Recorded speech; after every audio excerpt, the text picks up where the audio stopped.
Hello folks, today I want to walk you through how I went about building a backyard slide on a deck and attached it to my current A-frame structure which has a swing, which has two swings actually. So what I'll do in this series of videos is walk through step by step. The first step that I'm going to talk about is really the construction of the A-frame itself, and then from there on I'll move on to how I made the deck and then created the stairs and created an extension into the rock climbing wall and then added the slide, right? So together it's not going to be the short 15-minute videos you've seen in the past because it's very difficult to compress the whole content into that. So what I'm planning to do is to do a step-by-step, a part-by-part kind of a video so that when you look at the whole thing, you'll know what are the exact steps that I went into in detail for the construction that I did. So stay tuned and thanks so much for watching. If you've not watched the step before this or the video before this, which had to do with the construction of the A-frame with the swing set, I would also recommend that you take a look at that because the deck and the new A-frame that I put together right now was built on top of that. So it may be helpful for you to take a look at that as well. And I would really appreciate if you could like this video and also subscribe to my channel. Thank you so much for watching. So this is the end result that I'm trying to accomplish. As you're seeing here, you're seeing a bracket that connects the two legs together into the top beam. On the right hand side, you're seeing the white circle which shows the existing end A-frame. So what I'm doing is I'm putting another A in between the two legs so that the distance between this and the end A-frame can be used to hold up a deck. So this is where we want to end up. So the A-frame construction of this is the first step in the whole process. So this is how I want the legs to be against each other. So you're seeing here that there is a cut that has been made so that they're gelling well with the top beam. So both the right and the left side legs are facing each other. So just a close up on the right side leg. If you're seeing here, there's a notch cut that I've made there, which basically makes it easy for me to attach that to the top beam.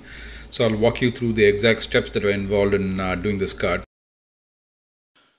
So the next step what I'm doing here is I'm measuring a few inches off the floor and marking a line over there into which I'm going to put a screw on the right side.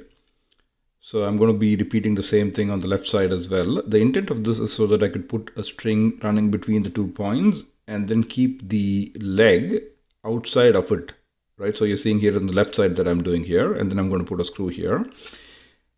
And then now I'll run a string connecting this side to the other side and tie it extremely taut.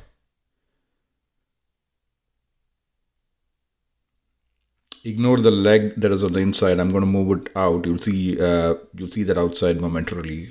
What I'm trying to do is just to make sure that the inside edge of that 4x4 is laying against the string, and when I see it from the side, it should all be aligned.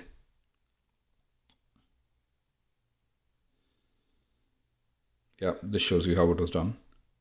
And I'm doing the same thing on the other side as well.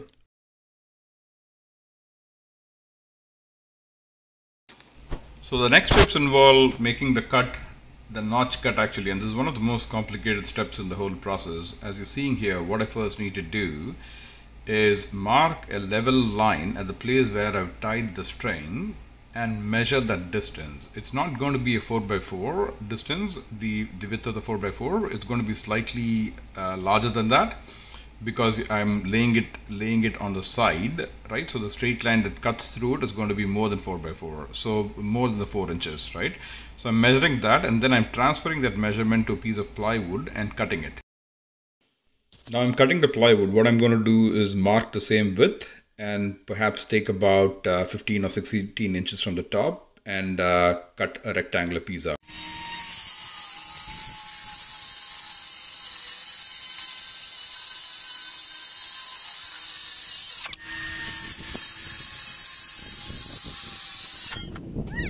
In order to do the cut, the first step I need to do is take the plywood up to the top and keep it flush with the top beam and basically draw a vertical line through this where it meets the other piece of 4x4 which meets the top beam. So I'm going to make a vertical line through this. Next I would do is I would hold the piece of plywood horizontally and make another horizontal line drawing through the 4x4 so that you would see at the end of this that there are going to be two lines on this 4x4 that's leaning against the top beam. So after making those two markings, this is what you're going to have: one horizontal line and one vertical line. Now there is a third measurement that needs to be done, and I'll just show that to you briefly, after which you can start the cut. Now the third line that you need to draw is one which is at half the thickness of the 4x4. Now you're seeing the arrow here, which basically shows you from the line that you had marked when you took the 4x4 and kept it at the top and marked it with a piece of plywood. You need to go in about half the thickness and draw another parallel line to that. So that is what this shows, and the next steps will show you how the cut will happen. So the first cut would need to be along the vertical marking that you had made when you put the 4x4 on the top. That is the first piece that you're seeing falling away. And the second line will be from that place that you marked the third line, which is about half the width. You're basically going to go in and take the material until you hit the horizontal line that you had marked at the top. And the third cut will be for the third marking that you had on that piece of 4x4. So this will give you the notch cut. So this is how it will look like after the cut is made.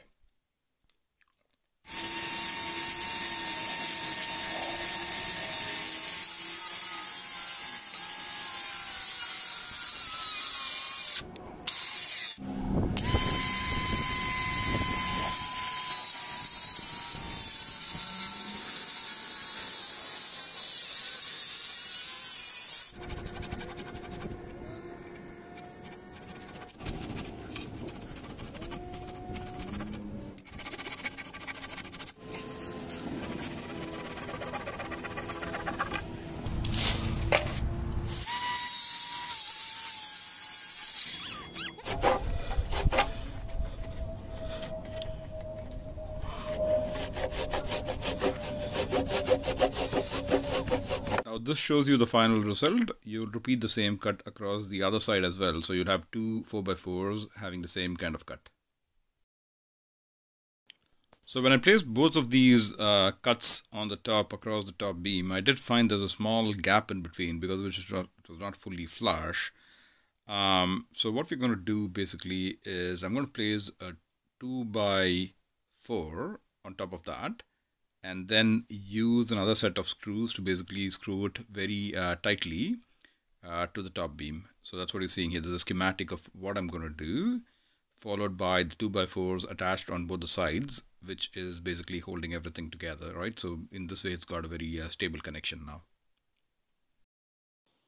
This shows you the bracket that I'm going to attach to both the sides of the A-frame that I've held up there. One of the reasons for adding the two 2x4s on the sides is also because in these brackets, when I'm putting them both on opposite sides, you don't want the screws to hit against each other on the opposite A brackets. So I'm going to offset one to the other. You will see that when I complete anchoring this bracket into the A-frame and the top frame, you'll see how I've offset them so that the screws are not hitting against each other on the opposite brackets. So these are the parts that are needed for assembly of this bracket into the legs. I needed 10 2.5-inch screws. I got a number 8 by 2.5 because those are the only sizes that will go inside these holes. Then I got a 5 by 16th by 8-inch carriage bolt. The reason for the carriage bolt is because it's got a square opening at the top through which the carriage bolt would need to go through. And I got an 8-inch because my top beam is about 6 inches. So I needed an extra 2 inches overhang so that I could put the 5 by 16th washers and the lock nuts and tighten them together. So be very careful in the parts that you're buying because I tried to use a 3-inch screw, but 3-inch was available only at number 10. So that didn't even go into the hole. So I had to go back and buy a number 8 by 2.5. So now I'm going to assemble all the screws and the carriage bolt in. So as you're seeing, I'm first putting the screws in, first marking the placeholders, then I'll loosen them up a little bit and then put the carriage bolt in and then again tighten them. That's what you're going to see as the next set of steps. So once I finish this on one side, I'm going to repeat the same thing on the other side.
So this shows the completed bracket assembly. As you're seeing, the reason for those two 2x4s was a double purpose, right? So you're seeing this bracket being offset on both the sides. It's against the other 2x4 so that the screws are not hitting against each other. So this shows you the completed A-frame assembly at the end of it. So everything else is going to be built on top of this. So that showed you the completion of the A-frame for the deck. Now the next videos I'm going to show you how I constructed the deck on top of that, and then the steps and the extension to the rock climbing wall, the pickets, and then the slide. So stay tuned and to watch the other videos in the series. Now, one thing I would like to say here is I'm extremely grateful to Neil TW. That's his handle on DIY chat room.